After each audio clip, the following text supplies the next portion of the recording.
Body of the girl जिसके मुंह में खून था, शरीर में कोई कपड़ा नहीं था, पैर दोनों राइट एंगल में मिला गया, एक पाँव बेड के इस तरफ, एक पाँव बेड के इस तरफ मिला गया, चश्मे को कूटा गया जिसकी वजह से आंखों से खून निकल गया, ला दबाकर मारा गया। इंडिया के कोलकाता शहर में 9 अगस्त 2024 की सुबह एक ऐसी खबर सामने आती है जो पूरे देश को हिलाकर रख देती है।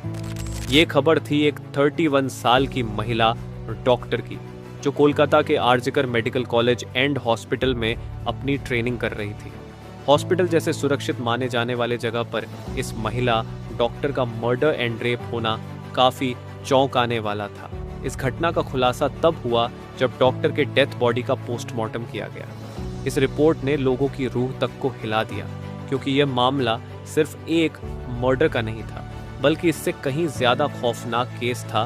पोस्टमार्टम रिपोर्ट में खुलासा हुआ कि उस डॉक्टर की हत्या गला घोंटकर की गई थी, इतनी ताकत से कि उनका थायराइड कार्टिलेज तक टूट गया था। इस हत्या के पहले डॉक्टर ने अपनी जान बचाने के लिए कोशिश किया था। इसका सबूत उनके शरीर पर मिले कई निशानों से मिला। सबसे डरावना सच तब सामने आया जब डॉक्टर के प्राइवेट पार्ट्स पर घावों के निशान पाए गए। इससे साफ हुआ कि यह सिर्फ मर्डर का मामला नहीं था, बल्कि ये रेप के बाद किया गया एक खौफनाक हत्याकांड था। हॉस्पिटल के परिसर में इतनी बड़ी घटना हो जाती है और किसी को कान खबर तक नहीं होती। क्या उस रात कुछ ऐसा हुआ था जिसे जानकर आप गुस्से से बौखला जाओगे? क्या वहां कोई और था जिसने इस क्रूर घटना को अंजाम दिया? और अगर था तो आखिर कौन था? इन्हीं सवालों के जवाब खोजते हुए हम आज की इस वीडियो में आपको बताएंगे कि आखिर क्या हुआ था उस रात इस मेडिकल कॉलेज के शांत माने जाने वाले परिसर में। जब आपको सच का सामना होगा तो यकीन मानिए आपके भी रोंगटे खड़े हो जाएंगे। Guys, before starting this video let me tell you कि मैं यहाँ पर उन फीमेल डॉक्टर को श्रुति नाम से रेफर करने वाला हूँ, एंड ये उनका रियल नेम नहीं है। सो कंफ्यूज मत होना। श्रुति एक जूनियर डॉक्टर जो कि कोलकाता के RG Kar medical college and hospital से अपनी डॉक्टर की ट्रेनिंग ले रही थी 8 अगस्त 2024 को। और दिन की तरह श्रुति अपनी नाइट शिफ्ट पर होती है और वह अपनी जॉब कर रही होती है। तभी रात के 11 बजे उन्हें अपनी मदर का फोन आता है, जैसे कि हर दिन आता था, क्योंकि पेरेंट्स को तो अपने बच्चों की चिंता हमेशा होती है। श्रुति की मदर उनसे पूछती है कि क्या तुमने खाना खा लिया और तबीयत वगैरह तो ठीक है तुम्हारी? जिसके रिप्लाई में श्रुति बोलती है कि उनकी तबीयत एकदम ठीक है और वो बस अभी कुछ पेशेंट्स को देखने जा रही है, जिसके बाद वो अपने कलीग्स के साथ बैठकर खाना खाएंगे। अपनी मदर से बात करने के बाद श्रुति पेशेंट्स को देखने राउंड पर निकल जाती है। सारे पेशेंट्स को देखने में और अपना काम खत्म करने में श्रुति को रात के 2 बज जाते हैं, जिसके बाद वो अपने कलीग्स के साथ जाकर हॉस्पिटल कैंटीन में ही बैठ जाती है, जहां मिलकर ये लोग अपना खाना भी खाते हैं और साथ साथ थोड़ी बातें भी करते हैं। खाना खाते खाते और बात करते हुए रात के 3 बज जाते हैं और इस वक्त श्रुति थोड़ी थकान सी फील कर रही होती है, तो वो अपनी थकान दूर करने के लिए इस हॉस्पिटल के 4th फ्लोर में बने सेमिनार हॉल में जाकर रेस्ट करने लगती है। श्रुति के रेस्ट करते करते सुबह के 7:30 बज जाते हैं, पर वो तब भी इस सेमिनार हॉल से बाहर नहीं आती, जो कि काफ़ी ज़्यादा अनयूजुअल था, क्योंकि श्रुति कभी भी आधे 1 घंटे से ज़्यादा का ब्रेक नहीं लेती थी। हॉस्पिटल का एक वर्कर जो कि सुबह की शिफ्ट स्टार्ट होने से पहले हॉस्पिटल के सारे रूम्स को चेक कर रहा होता है, और वो ऐसे ही सारे रूम्स को चेक करते हुए इस सेमिनार हॉल की तरफ आता है। जैसे ही वो सेमिनार हॉल के बाहर आकर उसका गेट खोलता है, उसकी आंखों के सामने होता है एक भयानक नज़ारा, जिसे देखकर वो बहुत जोर से चीख पड़ता है। इस वर्कर की चीख सुनकर आसपास के लोग वहां इकट्ठा होने लगते हैं और देखते हैं कि सेमिनार हॉल के अंदर श्रुति की बॉडी बिना कपड़ों के पड़ी हुई है और उसके बॉडी पर कुछ ब्लड के निशान भी हैं। यहाँ खड़े सब लोगों के लिए ये एक ट्रामा से कम नहीं था, स्पेशली दूसरी फीमेल डॉक्टर्स एंड वर्कर्स के लिए, क्योंकि उन्होंने अपनी आंखों के सामने ऐसा नज़ारा पहली बार देखा था।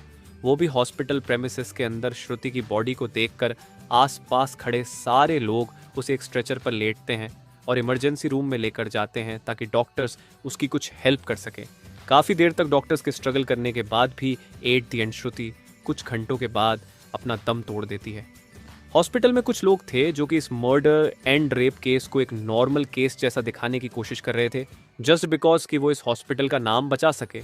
बट जब पोस्टमार्टम रिपोर्ट्स आती हैं तो सब दूध का दूध और पानी का पानी हो जाता है। इन रिपोर्ट से साफ साफ पता चल जाता है कि श्रुति के साथ किसी ने ज़बरदस्ती गलत हरकत करने की कोशिश करी और जब वो इस इंसान से अपने आप को बचाने लगी तो उसने उसका गला घूंट दिया। इवन उसे बहुत बुरी तरीके से मारा भी और फिर उसका रेप भी किया। ये सारे प्रूफ मिलने के बाद ये केस पुलिस को हैंड ओवर कर दिया जाता है एंड पुलिस वाले इस क्रिमिनल को पकड़ने के लिए लग जाते हैं। सबसे पहले पुलिस उस क्राइम सीन पर ही छानबीन करती है जहां ये सब हुआ था। किस्मत से पुलिस वालों को वहां पर श्रुति के कुछ नेल्स एंड ब्लड सैंपल्स मिलते हैं और साथ ही एक ब्लूटूथ नेक बैंड। ये केस शायद और भी जल्दी सॉल्व हो जाता अगर उस फ्लोर पर सीसीटीवी कैमरा होते तो, बट बदकिस्मती से इस सेमिनार रूम के अंदर या इसके आसपास कोई सीसीटीवी कैमरा नहीं थे। लेकिन जिस रास्ते से इस फ्लोर पर एंटर करा जाता था वहां पर कुछ सीसीटीवी कैमरा थे। पुलिस वाले इन सीसीटीवी कैमरा में सुबह के 3 बजे से 8 बजे के बीच की रिकॉर्डिंग चेक करते हैं कि इतने टाइम के बीच कितने लोग इस फ्लोर पर आए और गए थे। इन सीसीटीवी फुटेजेस को चेक करने के बाद ये पता चलता है कि टोटल 6 लोग इस फ्लोर पर आए और गए थे। ये पता लगने के बाद पुलिस वाले एक एक करके इन 6 लोगों को पूछताछ के लिए बुलाते हैं कि वो लोग वहां पर उस टाइम क्या कर रहे थे। और इन लोगों को इस बीच यहाँ कुछ भी अजीब दिखा कि नहीं। इन लोगों से पूछताछ के दौरान पुलिस वाले उनके फ़ोन का ब्लूटूथ भी ऑन करके चेक करते हैं कि जो ब्लूटूथ हेडसेट उन्हें मिला था वो इनमें से किसका था। क्योंकि आपको पता होगा ही कि एक बार अगर आप किसी ब्लूटूथ डिवाइस से अपना फ़ोन पेयर करते हो तो अगली बार वो उससे ईजीली कनेक्ट हो जाता है। और फाइनली पुलिस वालों की ये ट्रिक काम भी आती है क्योंकि ये ब्लूटूथ नेक बैंड इन 6 लोगों में से एक आदमी के फ़ोन से कनेक्ट हो जाता है जिसका नाम था संजय रॉय, जो कि एक सिविल वॉलंटियर था। सिविल वॉलंटियर वो लोग होते हैं जो कि पुलिस के अंडर काम करते हैं और उनकी हेल्प करते हैं छोटे मोटे कामों को मैनेज करने में। लाइक आपने बहुत सारे फेस्टिवल्स अनऑथराइज्ड पार्किंग या भीड़ भाड़ वाले एरिया में देखा होगा कि कुछ ब्लू कलर की यूनिफॉर्म्स पहनकर ऑफिसर्स खड़े रहते हैं जिनका काम होता है कि विदाउट एनी रीज़न कहीं पर भी ज़्यादा क्राउड इकट्ठा ना हो। तो अब पुलिस वालों को अपना पहला कातिल मिल चुका था जिसके बाद वो संजय रॉय से और गुस्से से पेश आने लगते हैं।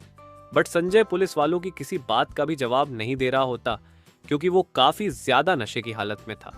इस बीच पुलिस वाले संजय का फ़ोन भी चेक करते हैं जिसमें उन्हें भर भर के पोर्नोग्राफिक कंटेंट मिलता है जिससे उनका शक यकीन में बदल चुका था कि संजय ही श्रुति के मर्डर का मेन कल्प्रीट है। इसके बाद पुलिस वाले संजय रॉय को और ज़्यादा डराने लगते हैं एंड फाइनली वो डर कर अपना गुनाह कबूल भी कर लेता है कि उसने ही श्रुति को मारा है और उसका रेप किया है। यह पता लगते ही कुछ पुलिस वाले और प्रूफ्स कलेक्ट करने संजय रॉय के घर जाते हैं जहां पर उन्हें एक शू मिलता है जिसके ऊपर कुछ खून जैसे ही धब्बे थे। तो पुलिस वाले उसका सैंपल कलेक्ट कर लेते हैं।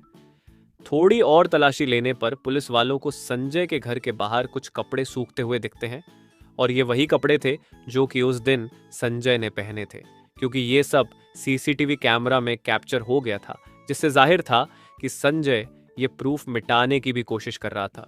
बट जब संजय को पूछताछ के लिए पुलिस स्टेशन में लाया गया था उस वक्त वो काफ़ी ज़्यादा नशे की हालत में था। तो क्या वो ये सब बस इसलिए कर रहा था ताकि उसे कम सज़ा मिले, जस्ट बिकॉज वो उस वक्त नशे में था? बाद में जब पुलिस वाले उस शू पर लगे ब्लड सैंपल्स को चेक करवाते हैं तो वो भी श्रुति के ब्लड से मैच हो जाता है which was a solid proof against him. इन सारी रिपोर्ट्स एंड डिटेल्स को एक साथ कंबाइन करके पुलिस वालों को पता चलता है कि उस रात संजय रॉय काफ़ी ज़्यादा नशे की हालत में था और वो रात के 11 बजे हॉस्पिटल में एंटर करता है। संजय अक्सर उस हॉस्पिटल में नाइट शिफ्ट किया करता था तो उसे यहाँ की काफ़ी अच्छी नॉलेज भी थी कि कहाँ पर कैमरा है और कहाँ पर नहीं।